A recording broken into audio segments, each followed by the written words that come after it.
este vídeo os traigo unos key holder, unos key, a ver cómo se llaman también, keycap. Y bueno, como veis, este es de Hello Kitty, este es de los Minions y este es Mike Wazowski.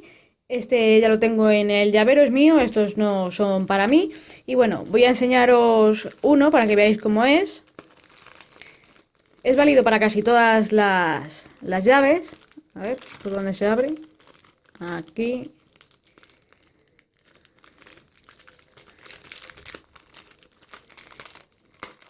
Y bueno, pues como veis, por esta parte de aquí meteríamos nuestra anilla del llavero.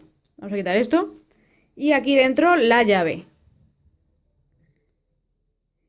Si es muy grande la llave, no va a caber. Y si es muy pequeña, se va a salir. Pero siempre lo podemos ajustar estando aquí. Entonces no habría ningún problema. Y quedarían como esta. Esto es muy buena idea para un regalo, un detalle.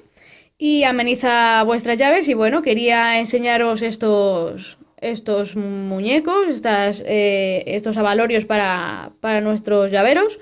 Y bueno, espero que os haya gustado este artilugio. Dadle like si es así. Favorito os ha gustado mucho. Compartidlo con vuestros amigos y enemigos de las distintas redes sociales. Y suscribíos si no os habéis hecho, porque todas las semanas subo varios vídeos relacionados con gadgets, tecnología, sistemas operativos, vídeos random y todo aquello que vayáis diciéndome y yo puedo ir haciendo. Muchas gracias por el vídeo y chao.